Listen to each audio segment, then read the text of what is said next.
कार्यक्रम में मेरे साथ मंच पर उपस्थित सभी गणमान्य लोग, सामने बैठे हुए समाज बंधुओं, बुजुर्गों, सभी को मेरे दिल की तरफ से हार्दिक सम्मान और मेरा जय भीम स्वीकार करें।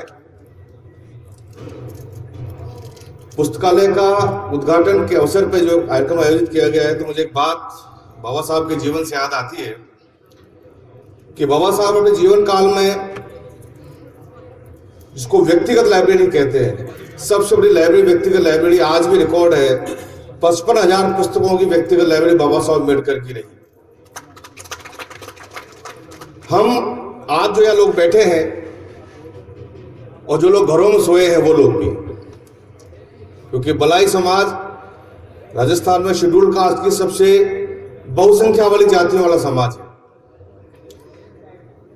और उस समाज के प्रोग्राम में भी लोगों की भागीदारी नहीं है। इसका मतलब यह कि हमारा समाज सोया तो है, इसमें कोई दो राय नहीं है। तो जो यहाँ मौजूद हैं, जो जागरूक लोग हैं, जो कर्मठ हैं, समाज के लिए प्रतिबद्ध हैं, उन लोगों के लिए भी और जो घरों में सोए हैं उन लोगों के लिए भी जो कुछ भी आज मिला है वो बाबा साहब की बदौलत मिला है। और बाबा साहब के जीवन से प्रेरणा लेकर जिन किसी भी हमारे समिति के पदाधिकारियों के दिमाग में पुस्तकालय का विचार आया, वो निसंदेह एक अत्यंत सराहनीय पहल है, क्योंकि शिक्षा ही वो एक माध्यम है जो सदियों से नहीं बल्कि हजारों साल से पीड़ित जो हमारी जातियां हैं, हमारा एक बहुसंख्यक समाज इस देश में जो है, उसको मुक्ति का अगर कहीं रास्ता मिल सकता है, शिक्षा से मिल सकता है। कुछ शासन के लोग यहाँ बैठे थे, अभी आदरणीय सुंदरलाल जी थे, विधायक जी थे, अभी भी कुछ प्रशासन के लोग मौजूद यहाँ हैं, लेकिन एक बहुत बड़ी एक विद्रूपता यह है कि हमको ये आवश्यकता क्यों पड़ी कि हम सामाजिक स्तर पर, व्यक्तिगत स्तर पर पुस्तकालय बनाएं, समाज के कल्याण के लिए, समाज के बच्चों की शिक्षा के लिए हमें सारे प्रयास करें। ऐसी आवश्यकता क्यों महसूस हुई? प्राथमिक रूप से तो ये सरकारों का दायित्व था, ये शासन का, प्रशासन का दायित्व था कि वैसी व्यवस्थाएं करते, लेकिन ऐसी व्यवस्था हुई नहीं। और जब इस बात की हम बात करते हैं तो मैं आपको थोड़ा पीछे लेके जाना चाहूंगा, मैं ज्यादा समय आपका लूंगा नहीं। 26 नवंबर 1949 को एक ऐतिहासिक दिन, जिस दिन भारतीय संविधान को संविधान सभा में स्वीकार किया जा रहा था। बाबा साहब अम्बेडकर ने जो संविधान को अर्पित किया संविधान सभा में,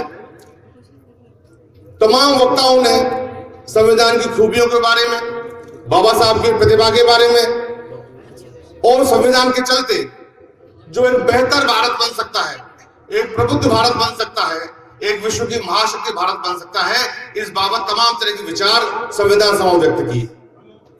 जब बाबा साहब का बोलने का नंबर आया तो बाबा साहब ने बड़ी सार्वजनिक बातें उस अपने वक्तव्य में कही थी। ये इंटरनेट का जमाना है, सबको उपलब्ध है, पढ़ सकते हैं। क्या कह रहे थे बाबा साहब कि जो संविधान आज अंगीकृत किया जा रहा है, उसकी जो तारीफ हो रही है, मेरी जो तारीफ हो रही है, वो सब एक अलग विषय है, लेकिन सबसे हटके एक बात यह है कि आज से हम एक ऐसे दौर में प्रवेश कर रहे हैं जहां राजनीतिक रूप से सब समान होंगे,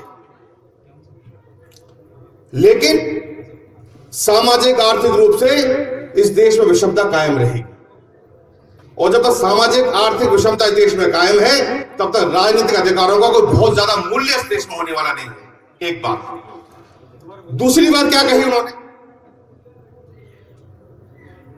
कि जो संविधान है वो नीति का दस्तावेज है कि जीवन के हर पहलू में जो तमाम नागरिक हैं उनको आगे बढ़ने का मौका कैसे मिलेगा, उनके तमाम क्रियाविधि कैसे कंट्रोल होंगी, ये सारा ब्यौरा इस संविधान में निहित है। ये नीति का दस्तावेज है, लेकिन नीति का दस्तावेज तभी प्रभावकारी हो पाएगा जब उसको चलाने वाले लोगों की नीयत ठीक होगी। और हमारा अनुभव कहता है, पिछले 70 वर्ष का अनुभव कहता है कि नीति ठीक नहीं थी। जो लोग सरकारों में आए, जो लोग संसदों में गए, जो लोग विधानसभा में गए, उनकी नीयत ठीक नहीं थी। और बाबा साहब क्या कह रहे थे कि अगर नीयत ठीक नहीं हुई, इस संविधान को चलाने वालों की नीयत ठीक नहीं हुई, तो नीति का दस्तावेज कूड़े के कचरे के डब्बे में डालने लायक एक दस्तावेज बन जाए। और इसलिए साथियों, जब खोटी नीयत के लोगों ने संविधान को चलाया, तो न केवल संविधान में संशोधन बहुत ज्यादा हुए, बल्कि संविधान की मूल भावना में जो बाबा साहब संविधान बनाते वक्त उस स्वप्न देख रहे थे, उस स्वप्न में भी एक दाग जरूर लगा। कुछ सपने पूरे जरूर हुए हैं, लेकिन दाग लगा। और इसलिए जब ये बेचैनी समाजों में बढ़ी, ये बेचैनी व्यक्तियों में बढ़ी, तो ऐसे उदाहरण सामने आए। अगर इस समाज में बेचैनी न बढ़ी होती, सरकारें फेल नहीं हुई होती, सरकारों को नीयत में खोट नहीं होती, तो ऐसे उदाहरण सामने आने की आवश्यकता नहीं थी। ये तो सरकारों का दायित्व था। और जब हम इस बात को करते हैं, तो मैं आपको अब वर्तमान में लेके आता हूं कि जब नीति बहुत अच्छी थी और केवल नीयत में खोट था, तो हमने क्या प्राप्त किया। मैं गलत हूं तो बुनकर साहब थोड़ा टोक देंगे। 2011 के जो जनगणना के आंकड़े आए हैं, उन आंकड़ों का लबोलबाब यह है कि 3.9% शेड्यूल कास्ट के लोग नौकरियों में हैं, सरकारी नौकरियों में। प्राइवेट नौकरियों का डाटा हम इसलिए इकट्ठा नहीं करना चाहते कि हम जानते हैं कि हमारी स्थिति क्या है। जहां पहले से एक बिग जीरो बना हुआ है, वहां सर्वे का पैसा खराब करने की, एनर्जी खराब करने की आवश्यकता नहीं है, या है? नहीं है। तो सरकारी क्षेत्र का जो बहुत बड़ा ढिंढोरा पीटा जाता है, वहां हमारी भागीदारी 3.9%, 3.96% है। और जब आप नौकरियों के हिसाब से इसका कैटेगराइजेशन करेंगे, तो केवल सिविल जो आईएएस या ग्रुप ए की सर्विसेज जो सेंट्रल गवर्नमेंट की होती हैं, वहां तो फिर भी ठीक ठाक स्थिति है। और नीचे सफाई कर्मचारियों में ठीक ठाक स्थिति है कि सफाई कर्मचारियों का काम हमारे अलावा कोई करता नहीं।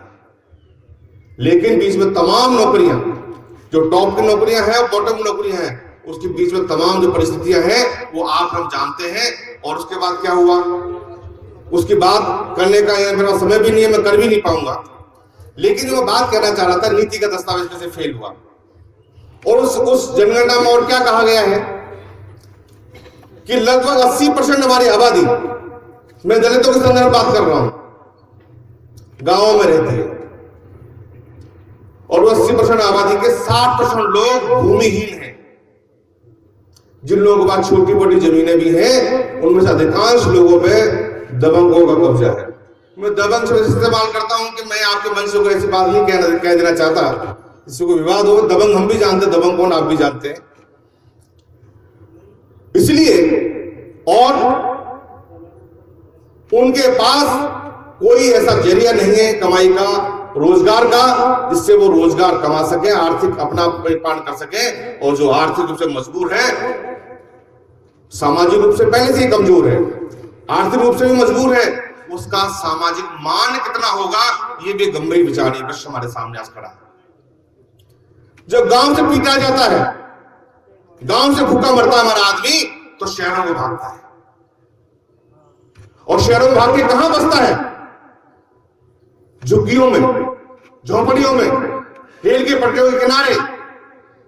दिल्ली हो, मुंबई हो, जयपुर हो, जितना बड़ा बड़ा शहर है, वहां जाके देखिए कि झुग्गी में कौन आदमी रह रहा है, वो हमारा आदमी है। बहुत खुशकिस्मती है कि हम में से चंद लोग पढ़ के इस स्थिति में आ गए। लेकिन साथ ही भूलना नहीं चाहिए कि जो झुग्गी में बैठा है, वही हमारा भाई है, हमारा बंधु है। और उनको क्या कहा गया? शरणार्थी कहा गया। स्लम्स में, घेटोज में वो लोग रहते हैं। 1947 में भारत का विभाजन हुआ, तो क्या हुआ? पाकिस्तान से बहुत बड़ी फौज आई, बहुत बड़ी तादाद में लोग शरणार्थी बन के आए। उनको तमाम तरह की सहूलियतें, जमीनें दी गई, धन दिया गया, तमाम तरह की बैंकिंग क्रेडिट फैसिलिटी दी गई। और आज आप सर्वे करवा लीजिए कि जो लोग पाकिस्तान से शरणार्थी बन के आए थे अगर जाति के आधार पर अगर उसका सर्वेक्षण होगा तो डाटा बिल्कुल साफ हो जाएगा कि आज सबसे समृद्ध लोग वो लोग हैं 1947 में पाकिस्तान से माइग्रेशन करके आए थे। लेकिन और सरकार आज भी उनके हितों का ख्याल करती है, लेकिन जो अंदर का शरणार्थी है वो भी तो शरणार्थी है, जो गांव से पलायन करके गया है, जो रोजगार की तलाश में गया है, जो सामाजिक मानव को चिंता लेके गया है, जो बहन बेटी की इज्जत बचाने के लिए गांव से भाग गया है, वो भी तो शरणार्थी है। उसका 70 साल में सरकारों ने क्या किया, इसका लेखा जोखा भी हमको लेना चाहिए। वो क्यों नहीं किया? कि वो हमारे लोग थे। ये सरकारों की नीयत की बात कह रहा हूं। और दुर्भाग्य ये है कि बाबा साहब अंबेडकर जीवन काल में संघर्ष करते रहे। क्यों संघर्ष करते रहे? कि वो चाहते थे कि जैसा एक अंबेडकर बना, घर घर से एक अंबेडकर निकले, और तभी जो आजादी का ये 40% हिस्सा है उसकी संख्या कुछ अलग हो सकती है, 30% है, 40% है, बाद में काशीराम से 85% बताने लगे उसे।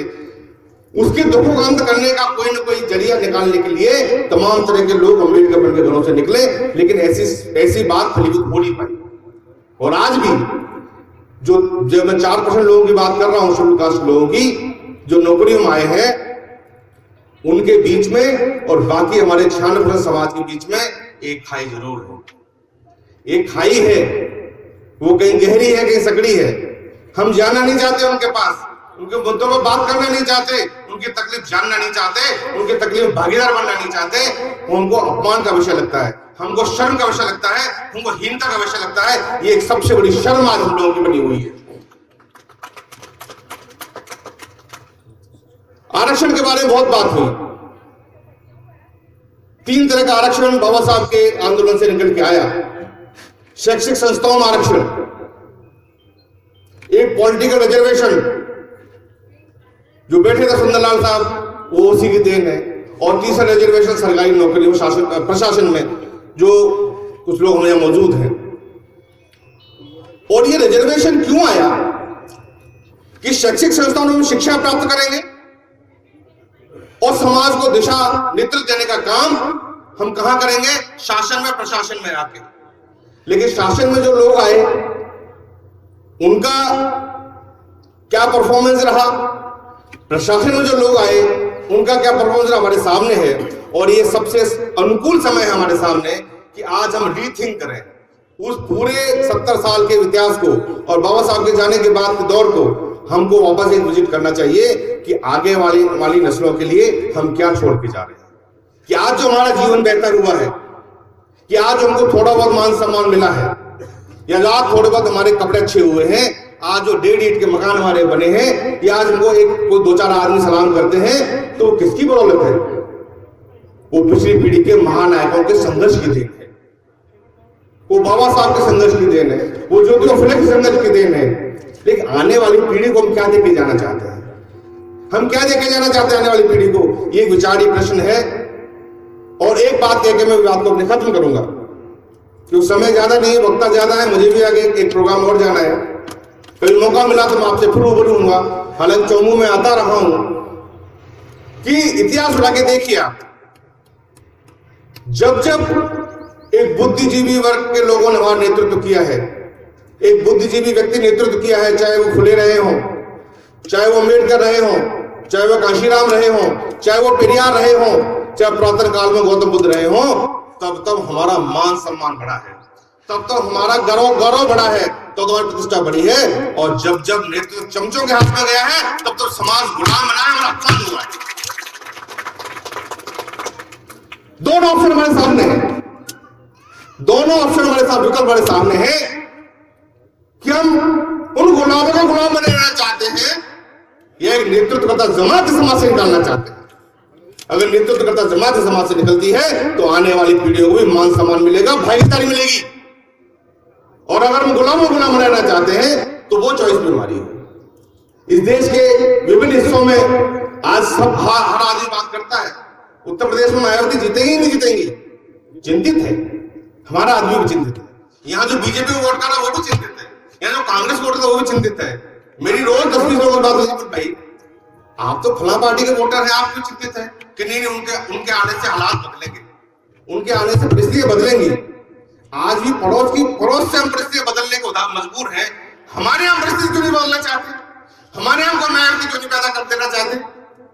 हम भी तो कर सकते हैं, हम भी तो काशीराम पैदा कर सकते हैं, हम भी तो अम्बेडकर पैदा कर सकते हैं, लेकिन हम शायद हीन भावना से ग्रस्त है कि हम पैदा नहीं कर सकते। लेकिन साथियों, मैं आपको दावे से कह सकता हूं कि जिस दिन भी तय कर लेंगे, जिस दिन उठ खड़े होंगे, हम चाहे काशीराम से बड़ा काशीराम पैदा करने की हैसियत और ताकत राजस्थान में है। केवल प्रश्न ये है कि अपने आप को पहचानने का, एक संघर्षशील मानसिकता पैदा करने का, स्वाभिमान पैदा करने का। दो बात और कहना चाहता हूं। चंद्रकांता जी के साथ जो हुआ वो क्यों हुआ, उसकी पृष्ठभूमि में जानना चाहता हूं मैं। जो डांगावास का प्रकरण हुआ था, उस प्रकरण के बाद मेरी मुलाकात चंद्रकांता जी से हुई थी। मैं किसी सिलसिले में उनसे मिलने गया था। दो केस नागौर के और थे, जहां एक महिला को जिंदा जला के मार दिया गया था। उस केस की ज्यादा चर्चा नहीं हुई, डांगावास की ज्यादा चर्चा हुई। वो व्यक्ति आया हुआ था, फोटो लेके आया था, फोटो उसने मुझे भी दिखाई।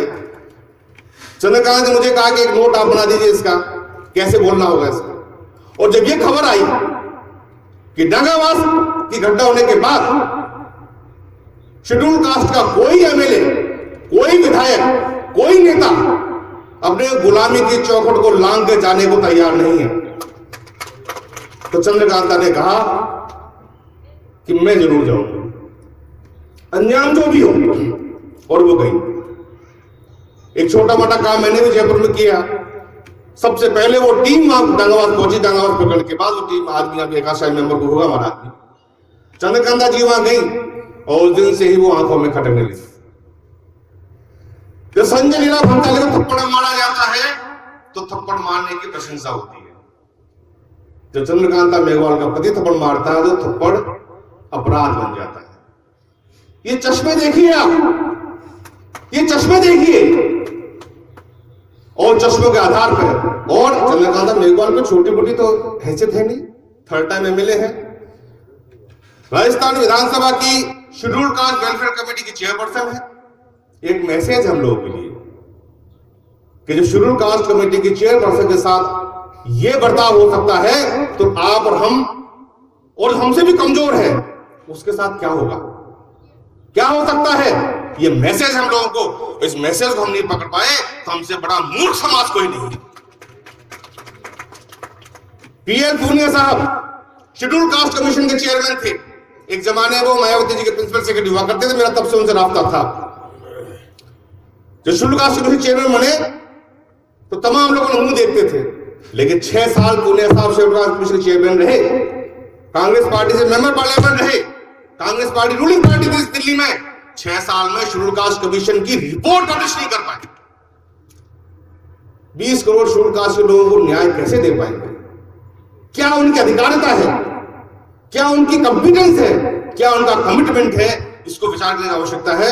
मैं ज्यादा व्यक्तिगत टिप्पणी ऐसे ही नहीं करना चाहता कि विवाद खड़े हो सकते हैं। टिप्पणी बहुत है, एग्जाम्पल बहुत है, इसलिए मैंने आपसे हाथ जोड़े गुजारिश ये है कि अगर आज हम लोग यहाँ फुले साहब अम्बेडकर के आंदोलन को पहुंचे हैं तो उस आंदोलन को समझना होगा, उस आंदोलन को पढ़ना होगा, और उस आंदोलन की दृष्टि में आज हमको कैसा आंदोलन करना है इसकी रूपरेखा जरूर बनानी पड़ेगी। और एक बात मैं आपसे कह के विदा लेना चाहूंगा कि हम या तो बलाई, बैरवा, कोली, डोभी, खटीक, चमार बनते हैं या सीधा हिंदू बन जाते हैं। मैं बलाई, बैरवा, कोली, डोभी, चमार नहीं बनना चाहता, मैं हिंदू भी नहीं बनना चाहता। मैं या तो शेड्यूल कास्ट बनना चाहता हूं या बहुजन बनना चाहता हूं। इतनी बात के बाद खत्म करता हूं। आपने मुझे सुना, कोई ऐसा लगा हो आपको मेरी भावना ठेस पहुंची, क्षमा चाहूंगा। जय भीम, जय भारत।